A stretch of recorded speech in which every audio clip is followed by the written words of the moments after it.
Let it snow, let it snow, let it snow. Man, it doesn't show signs of... Hey, what's up you guys, how's it going? It's Papa, and today I wanted to showcase you guys my updated Spright list that I just took to my locals with. I went 3-1 with the deck. You guys know that I am very keen on playing this deck whenever a new format starts, or just whenever I just feel like taking a break from the format. And after playing Mermail for the last month and a half, almost 2 months now since the deck basically got the new support, I opted to go back to playing Spright until I got my Rizeal stuff in the mail. But luckily for me at locals, I was able to pick up the entire Rizeal deck, so expect this to be the next deck profile. But even then, before I got into Rizeal, I wanted to go ahead and play the actual superior Xyz base deck, and that was Spright. You guys have seen this deck a million times on my channel, but this is actually the list that I was going to take if I had decided to play this for the YCS. And of course I opted to play Mermail, so I didn't really get to play test this list, but this is just what I went ahead and played. Since again, like I said, I didn't get to play this for the YCS, I opted to just keep this on the side and play Mermail instead. But this is the list that I would have played, and honestly it's still good even with the new ban list. But before we do get into the deck profile, I want to ask you guys to please like and subscribe for more Yu-Gi-Oh content, because if you like and subscribe, it lets me know that I am doing something right. Also, let me know in the comments below if you do like this lighting setups.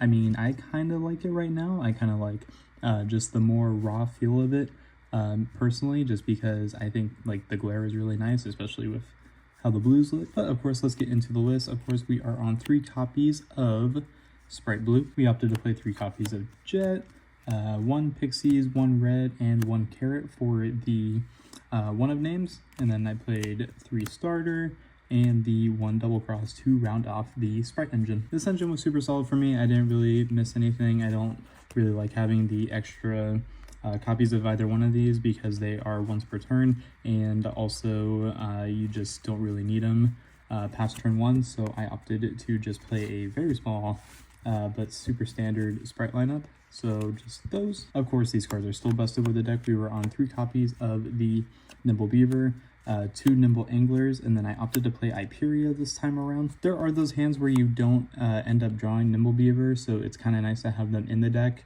to where when you send Angler off of your sprint, you can just summon the guaranteed 2 Beavers from the deck. But also, if you do draw the Iperia, it acts as a very solid normal summon, being able to get you a draw anyway. I also opted to play Iperia because I had 1 extra free spot in the main deck, and I didn't really know what else I should play, because I could play a 1 of Hand Trap if I wanted to, but I didn't really feel like that was super useful. So I just played the Iperia because you can summon this off of Gigantic during your combo, and then also if you open up Swap Frog, then this is just an even better card to summon off a Gigantic. I just want to have multiple options, and this card always got sided out whenever I would go second. So that's it for the, I guess, I don't really know what to call this package. I guess they're starters, but they're also extenders. They do a lot for you. Probably the best summon in the deck, though, is actually 3 Swap Frog with the Mirror Mage, as well as the continuous spell to basically guarantee you that you are setting up your Toad turn 1. There's a lot of time during the tournament where I would actually open up the Swap Frog with a copy of Angler, so being able to guarantee that Angler summon before you do your sprint line is very nice. And then also knowing that you can chain block if you do open up this with Beaver, or with even the same copy, or even with Angler where it's just more busted, was very good. It's gonna do it for the little Toad package. And then I played Kashtira cards on my list. I only played 3 Fenrir. I mean, you could play what is it, 2 unicorns with a Fenrir and a Birth if you really wanted to, but I didn't have access to unicorns, so I opted to just play 3 Fenrirs, and honestly, the card is still good. Fenrir is just a better Cyber Dragon. This card does a whole lot for you. This card just puts in a lot of work. It baits hand traps. It also just baits multiple forms of interruption, which is essentially what it was in there for, and the card worked like a dime. So definitely wanted to play 3 of this, and then going second you could always cut 1, or if you're going first you can cut 1. Completely up to you. And for the hand traps, I opted to play 3 copies of Fuwalo. So you could play Perulia, which I might do moving forward if I do want to play this deck again. I think I would opt to play Perulia in the main deck and side deck the Fuwalos. There's a lot of voiceless at my locals, so I just felt like this card was dead against it a lot of the times. And then also I just feel like Perulia is just the better hand trap anyway. I mean, Fuwalos is great, don't get me wrong, but I feel like you want to be guaranteeing that +1, +2, whatever it is off of Perulia, since most of the time your opponent's summoning from the hand anyway, and most good players are able to play around Fualos, so you want to be able to get as many draws as possible, and if you take this out, then that also makes room for Dominus Impulse, which I didn't play, but you totally could if you wanted to. And then of course I played 3 Ash to follow the Mulcharmy Fualos, and then I played 3 copies of Infinite Impermanence, and then I played 2 copies of Triple Tactic Talent with the Call by the Grave to round off the non-engine. Probably the most debatable card in the deck was the Angel Statue Azaroon. I did play Silhouette Rabbit.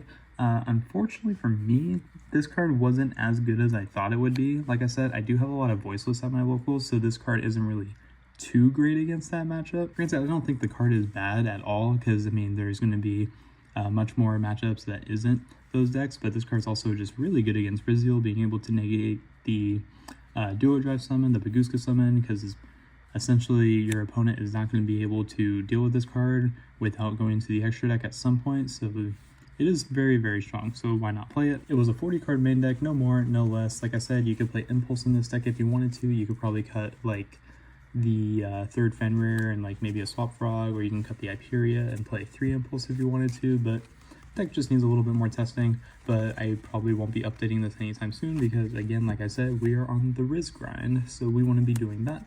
But 40 card main deck. For the extra deck, the only non-QCR in the extra deck was number 2 Ninja Shadow Mosquito. Card is very nuts, and I hate that you have to play this card because of how good it is, but being able to use this to make a 4 material Zeus is very strong. It does come up a lot. I do still use this for that reasoning. And then we play 1 Toad for the Swap Frog package, double copies of Gigantic because you want to have the second one for when you go on the clapback, and you can use a link to overlay with it, and then it just becomes beefy. Then we play 1 copy of Downer Magician for the Zeus, we play the Zeus for the Zeus, and we play the 1 Typhon to overlay for whatever my opponent did the turn before. So I don't think any of these are like really cuttable. I think this lineup is actually really nice. The only thing that I really regret about this deck is not being able to have room for like a Onibimaru or like a Gin Buster or whatever. But other than that, extra deck is very solid. I use all these cards.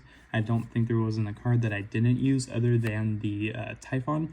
But other than that, this lineup was perfect. And for the links, of course, we play the 1 copy of Spright Sprint, the 1 copy of Solo Hat Rabbit, 1 IP Masquerena, and then it's finally here. I finally got my quarter century SP Little Knight, but we do have it, so 1 of those.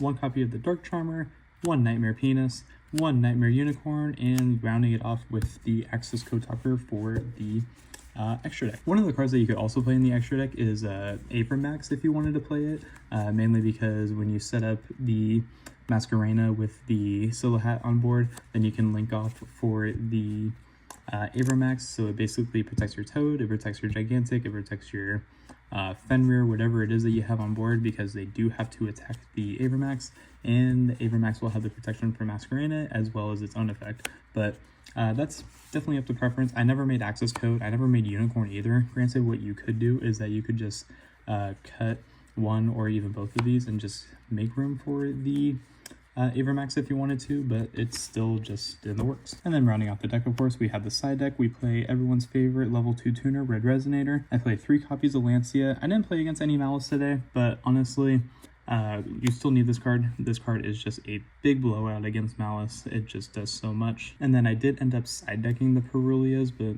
like I said earlier, you can probably main deck this card and wouldn't be feeling too bad about it. I think moving forward, I would like to put these 3 in the main deck and put the 3 Fualis in the side deck, because I just feel like that is just a better trade-off all around. And then we played 3 copies of Book of Eclipse. The card is very, very good actually against Riziel, against Voiceless, against Branded. This card just has so many usages. It's even good against other rogue decks like Melodious.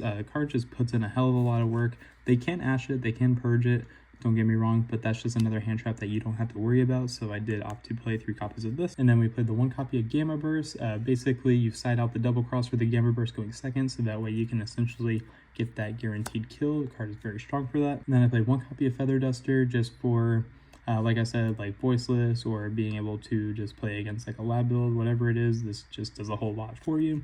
And we round off the side deck with probably the most important card this format being Dimensional Barrier. But yeah guys, that is going to go ahead and do it for the deck profile today. I'm sorry if my voice sounds a little bit raspy. I just got done being sick, and it has been a little fun journey these last couple weeks because I was sick for a lot longer than I normally am, and with the holidays coming up, I have been, you know, working a lot, talking a lot, playing Yu-Gi-Oh! A lot. I still play the game even though I haven't been uploading, but we are still testing for the upcoming format, and hopefully I can make it to YCS Vegas to where I can learn the Riz deck inside and out and hopefully bring home a dub for the channel. That would be really cool. But yeah guys, that was it for the deck profile. Let me know if there's anything that you would add or change to it, and until next time guys, this has been Papa, and I will catch you all in my next video.